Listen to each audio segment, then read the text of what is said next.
पे yourself first. Month के उस डेट का इंतज़ार हम सबको होता है जब हमारी सैलरी क्रेडिट होती है। Your account has been credited. इस मैसेज को देखने की खुशी शायद वर्ड्स में एक्सप्रेस कर पाना मुश्किल है। लेकिन इसके बाद क्या?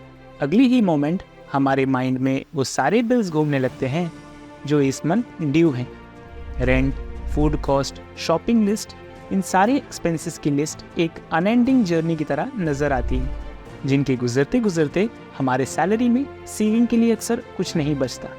यही वो सिचुएशन है जहां पे योरसेल्फ के कॉन्सेप्ट की ज़रूरत पड़ती है। ये एक ऐसा बजटिंग स्ट्रैटेजी है जो आपको आपके फ्यूचर कमिटमेंट्स जैसे रिटायरमेंट, सेविंग और डेट के लिए इनकम का पहला शेयर अलग करना सिखाता है, और इसके बाद बचे हुए पैसे को आप अपने दूसरे एक्सपेंसेस पे खर्च कर सकते हैं। एग्जाम्पल के तौर पे आपके पास इनकम के तौर पे 100 रुपये आए।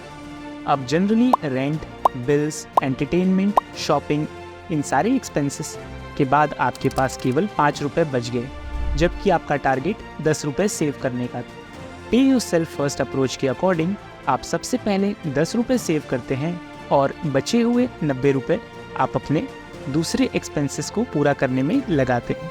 पे योरसेल्फ फर्स्ट एक ऐसा मेथड है जो ना केवल हमें हमारी सेविंग और इन्वेस्टमेंट को बिल्ड करने में हेल्पफुल होता है, बल्कि इस मेथड की मदद से हम खुद को लॉन्ग टर्म फाइनेंशियल वेलबींग के लिए फोकस रख पाते हैं। इस मेथड की मदद से हम अपने सेविंग को प्रायोरिटाइज करते हैं और साथ ही अपने एक्सपेंसेस को लिमिट करते हैं। इस मेथड को हम एक ऑटोमेटिक ट्रांसफ़र रूट की तरह मान सकते हैं, जहां दूसरे एक्सपेंसेस या परचेसेस करने से पहले हमारी इनकम का एक डिस्टिंक्ट पार्ट सेविंग की ओर चला जाता है। हाँ, यहाँ एक बात ध्यान देने की ज़रूरत है।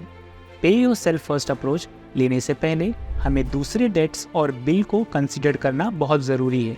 यदि कोई व्यक्ति माइंडलेसली एक ग्रेटर अमाउंट पहले ही सेव कर ले और बाद में असेंशियल बिल्स पे करने के लिए नाकामयाब रहे, तो मुसीबत आ सकती है और उसे अपने सेविंग को भी एक्सप्लॉइट करना पड़ सकता है।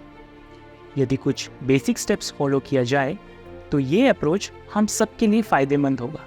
सबसे पहले हमें इस बात का सही अंदाज़ा लगाना है कि हमें कितना पैसा सेव करना है और वो भी किस लिए।